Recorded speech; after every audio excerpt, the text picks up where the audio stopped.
Hello, hi, and welcome to my channel. Today I'm going to be doing an April wrap-up. Now, I thought this was a terrible month for reading. There were several days where I didn't read at all, and I felt like I watched a lot of TV, mainly Bridgerton and Heartstopper. But then when I went to lay out the books that I had read this month, I read 4 of them, which was the exact same amount that I read most months. So I guess it wasn't that bad. I don't know why I perceived it that way, but who knows? So the first book that I read this month was Wild at Heart by K.A. Tucker. This is the second book in the Wild series. I had read the first book, The Simple Wild, last year and really liked it. It's about a girl called Calla who lives with her mother and her stepfather in Toronto. And she has a very strained relationship with her dad, but one day she gets an invitation to come visit him in Alaska. And she decides to go because it's kind of like her last opportunity to really get to know him because he's sick. And she gets to Alaska and she is just a complete fish out of water, going from the city life to the remote frontier. She just doesn't even know what to do. And she meets this guy, Jonah, who works for her dad as a pilot. And they have a very antagonistic relationship, as you can imagine, because they come from such different walks of life. But it's a romance novel, so you can guess where that goes. This is the second one, and I gave it 5 stars. I absolutely loved this one. The idea that there is a romance series that follows the exact same ship, love it, love it. Now, the style of this book is so different from the first one. The first one is very much like how I imagine a typical romance would play out. This one, not at all. It's very slow. It doesn't have much of a plot outside of Calla and Jonah trying to make it work. Calla was literally living my dream, in the mountains with dogs and a goat. I'm so jealous. I absolutely loved this. I love a character study. I love a ship study. And that is exactly what this is. My ship doing domestic things in the middle of nowhere. And I loved it. I loved it. That is my aesthetic. That is my dream. And I just loved it so much. This was easily my favorite book that I read this month, by far. I absolutely adored it. I had found Calla kind of annoying in the first book, but she completely redeemed herself in this one. I found her so relatable. I loved it. The only thing I didn't love was Marie. No. If you know, you know, not a fan of Marie. But I am super excited to read the third book called Forever Wild. It's gonna be so good, you guys. It's gonna be so good. I'm gonna be so sad when this series is over because I love Calla and Jonah so much. Oh my gosh. The next book that I read this month was An Ember in the Ashes by Sabaa Tahir. This is the first book in a series, because I needed to start another series. But I did. And this one is it's a dual perspective. It's about a girl called Leia who lives within an empire where her people had been taken over. So now her people are basically seen as less than. They're not allowed to read. They're not allowed to write. They're not allowed to own land. And any tiny infraction, they're either killed or enslaved. So Leia, her entire family has been killed except for her brother Darren, who has just been taken to prison. And so Leia goes in search of the resistance and hopes that they can help her. And when she finds them, they're basically like, yeah, sure, we can help you, but only if you will go undercover as a slave into this elite army academy. And then we'll help get your brother out of prison. So she, being so desperate to help her brother, is like, okay, yeah, I'll become a slave. I'll go undercover on this ridiculously dangerous mission. And the second point of view is from a guy, Elias, who is at this elite army academy. And he is a cinnamon roll, okay? I love him so much. So Elias does not agree with anything. He does not agree with anything. Like, he's supposed to be like this deadly, like, enforcer. And he's like, I don't believe in slavery. I don't believe in what this empire is doing. Like, I don't want to be a killer. I don't want to hurt people. And he in himself is kind of like undercover in this academy, because if anybody found out that he had these points of view, he'd be killed.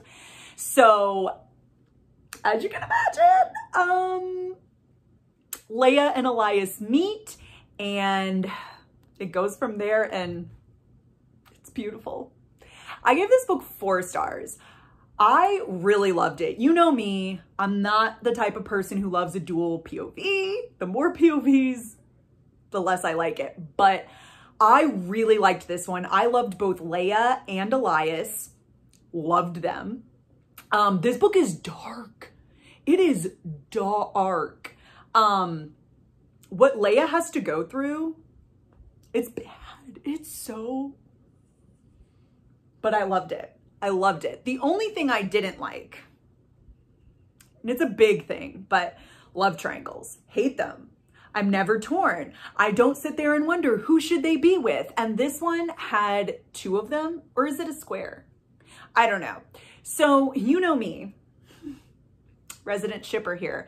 I shipped Elias and Leia before I even started this book. They're the 2 on the cover. They're the 2 whose point of views we're getting. So I shipped them before they met. So tell me why both Leia and Elias had other people that they tried to make happen. They tried to make a thing. They tried to make it a romance. No. So Leia had Keenan, who was her handler in the Resistance. I didn't trust him at all. No, I did not want Leia to be with him because I didn't trust him and I thought he was up to shady shit the entire time. And Elias had Helene, who's his best friend. Now, on the one hand, I was like, wow, Helene is such a badass. She's literally the only girl who's at this elite academy, right? So I was like, cool. Her opinions, trash. There was one point where Elias wanted to help and she's like, she's just a slave. Like, I'm like, Helene, shut up. No. Had Keenan and Helene just been the handler and the friend, I would have given this 5 stars. Absolutely 100%.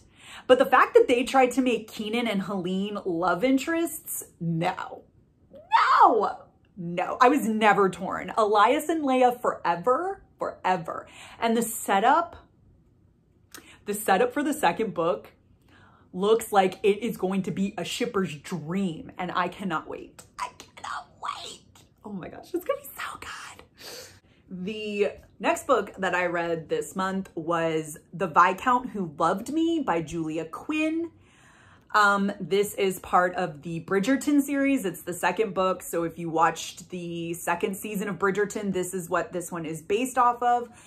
So essentially it is about this family called the Bridgertons who live in England in the early 1800s, and they are of high society.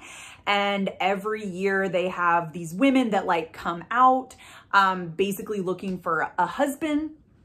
And this book in particular is about Anthony, who is the oldest son, and just the oldest child in general of the Bridgerton family. And he has a reputation of being known as a rake, or basically a guy who like uses women. And so he has this reputation, but he has decided, you know, out of duty for his title, he should probably get married. And he wants to marry the girl who's named like the best of the best that season, the prettiest, the smartest. And so that happens to be this girl, Edwina. And he's like, cool, yeah, I'll marry her. Done. Except Edwina has an older sister, Kate, who's known as a spinster because she's like 20 and she's not married. She has a cute little dog. And Kate's like, I know your reputation. Absolutely not will you be marrying my sister. And so he basically has to win over Kate in order to marry Edwina. So enemies to lovers. I gave this book 3 stars. I did not enjoy it. No. Love my girl Kate. Kate is the true star of this book. Like, it says Anthony's story. It should say Kate's story, because Kate is the true star. She's the true winner. She's the main character. I don't care what anybody else says. Kate is the reason. She is it, okay? And I love her. I loved her in the show. I loved her in this book. Felt like two different characters, but love them both. Love every version of Kate. Although I absolutely pictured Simone Ashley as Kate the entire time that I read this. Don't regret it, and you should definitely do the same. But yeah, did not care for this. Anthony, there were brief, fleeting moments where I was really swept away, and I was like, oh my gosh, I ship it. Brief, fleeting, mostly the library scene and the bee scene, and everything outside of that, I was like, I felt like I was like, I was on the edge of shipping, and then Anthony would open his mouth and say something so sexist. I wanted to just, like, it was, no, absolutely not. No. I'm just not great with historical romances where the man is historically accurate in his opinion of women. I can't do it. I can't get past it. I cannot ship it. I'm like, Kate deserves better. Okay? Kate deserves better. She deserves better than this kind of, no. Anthony, no. I'm not here for it. I don't like it. It was okay. It was okay. Was it the worst book I've ever read? No. Was Anthony the worst character? No. But I just couldn't get past the things that he said enough to ship it, enough to enjoy it. Love my girl Kate, but no. This was definitely a case of skip the book and just watch the show. Just watch the show. So much better. So much better. I probably will not be continuing the series. Watch me eat my words when the 3rd season comes out, and I'll be like, oh, I gotta read the book too. We'll absolutely be continuing the TV show, but as of right now, no, I will not be continuing on with this. If I have to hear Anthony talk about how Kate's pretty in her own right. She's not pretty. She's not as pretty as her sister, but in her own right. No, this is not it. And the last book that I read this month was Legendary by Stephanie Garber. This is the 2nd book in the Caraval series. I read Caraval a couple of months ago. It is about a girl called Scarlett who lives with a very like manipulative, abusive dad, her and her sister Tella. And the only kind of like solace, bright spot in their childhood was listening to their grandmother talk about this illusion show called Caraval, run by this guy Legend. So Scarlett was always like, oh, I always want to go to the show. Like, it would be so fun if me and my sister could go to the show and like we could have, you know, as much fun as my grandmother always said it was.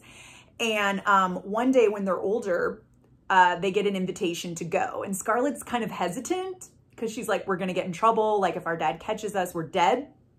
And Tella's like, we're going to go. Like, no, we're just going. And so they go to this show and Tella immediately disappears. And Scarlett is forced to participate in the show with this guy, Julian, that she doesn't know or trust. So that was the first book. The 2nd book, is from Tella's perspective. And I feel like that's all I can really say plot-wise without spoiling anything. I will say that I gave this book 4 stars. I was very hesitant, not excited to read it because I knew that it changed perspectives. The first book was from Scarlett's, the 2nd book is from Tella's, and I don't like that. Don't get me hooked on a series with one character and then switch it up the second when I decide to continue. Don't love it. Don't love it. However, I love the character Tella. Like, I absolutely loved her. Loved her. And I shipped her and Dante so hard. I shipped them more than Julian and Scarlett. Like, I loved Scarlett and Julian in the first one, but like Dante and Tella have my heart. I absolutely just, I love them so much. I love them so much. But those were mostly the only positives that I really had. I really enjoyed this book. Don't get me wrong. It was a fun time. Like I said, I love Tella. I shipped Dante and Tella so hard. And it was a really, really fun time. However, I was really frustrated with the fact that like I wanted to know more of Scarlett's story, obviously. And she was like barely in it. They did Scarlett so dirty in this. Like she barely had any storyline whatsoever. All of the twists, I guessed them, which was fine because like the twists were in my favor. Like I wanted what happened to happen. But half of the fun of the first book was like being totally surprised by the twist. And I just wasn't in this one, which didn't make it a bad book, but just a little bit less enjoyable than the first one. And then, however, what really cemented this was the end. Why? Another love triangle. Why? Scarlett and Tella are both in a love triangle by the end of this book. And I'm just, but why? Tell me why. Tell me why I'm not excited at all for the third book because of that. Like I hope and I pray that they end up with Julian and Dante. So why are we even messing with these love triangles? Why are we doing that? They talk about like true endings in this one. And I'm like, the true ending better be Scarlett and Julian and Dante and Tella. And I will accept no other. I will accept no other. But it does make me curious what the POV